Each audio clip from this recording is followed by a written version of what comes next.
Truckin, General Manager of your Twin Eagles Country Club. I'm going to take a moment and talk about the survey results. The first round, we have about 67% of the people reporting. So I think we're at that point where, as promised, I can start to tell you what trends are starting to come out of this survey. But before I do that, I want to talk about something that I'm going to start doing actually right after this video, and then I'm going to do it every week until I'm not sure when, but I'm going to start today, and you're going to see it week in and week out. And that's a recap of what's been going on with the master plan. What's changed? What conversations have been had? What's the architect working on?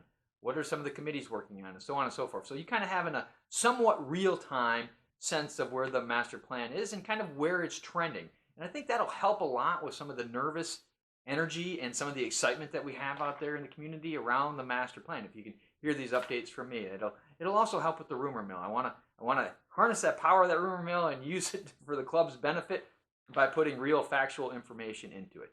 So look for that video right after this one. Okay? So now with the survey results.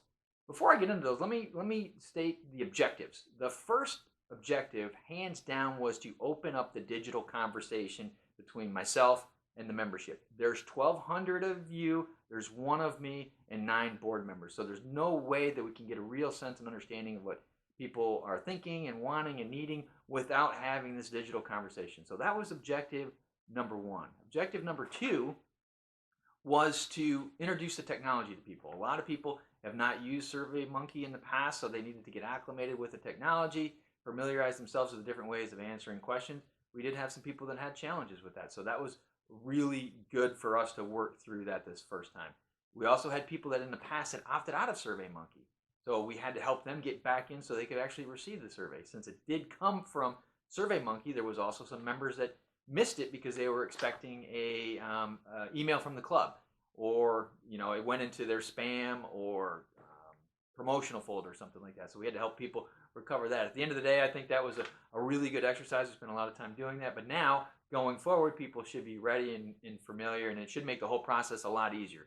The surveys in the future are going to be short and sweet, 3, 4, 5 questions.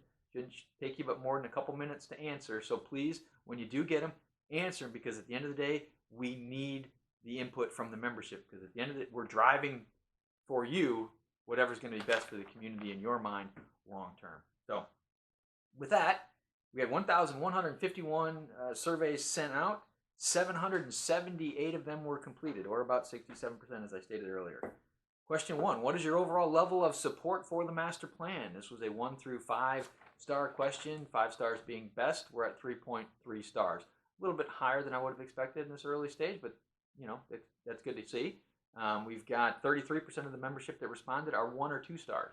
So part of what we're going to be digging into in the future is, why are they at 1 or 2 stars? Is it a issue of need versus want? Is it design? Is it dollars? Is it, we're going to try to figure that out and see if some of those people, if we make some changes or tweaks, can be brought up or not. You never know. Question number 2, are you in favor of a complete master plan? If yes, you dropped right down into question 4. 31% or 234 of your fellow members said yes, they are in favor of the complete master plan. 68% or 519 said no, they are not in favor of the complete master plan. Now, if you said no, you were then dropped down into a forced ranking system where you rank the 5 components of the master plan. And really, the number 1 highest priority was really what we were driving for right there. And that is, as no surprise, is the talent. I think everybody would have agreed that going into this, they would have thought the talent was number 1, and it turned out it was the case. 309 ranked at their highest priority, and another 100 ranked at their second highest priority. So that tells me that it's very important to the membership. The clubhouse was second, Tiki was third, fitness center was fourth, and racket center was fifth. So again, 2 down doesn't necessarily matter as much to me right now as the fact that of the people that said no, the talent was their top priority. Question of payments. Annual payment was the top vote getter with 340 or 46%. Surprising, I would have thought it was monthly, but monthly only received 268 or 36%. The single payment received 131 votes or 17%.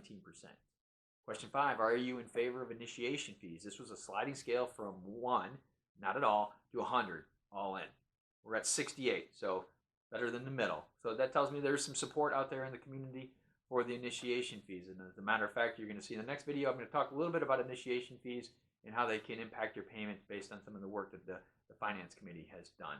So again, first survey of many to come, but in order for it to be effective, we really need to get feedback. We need to get that 67% number up much higher. I'd really like to see that up in that 80-85% range. Otherwise, I'm not going to have an understanding of what the membership is ultimately wanting to do with Twin Eagle. So again, watch for some more. Stay tuned for my next video right after this one, where I'm going to talk about some of the things that have happened in the last week. All right? Thanks for watching.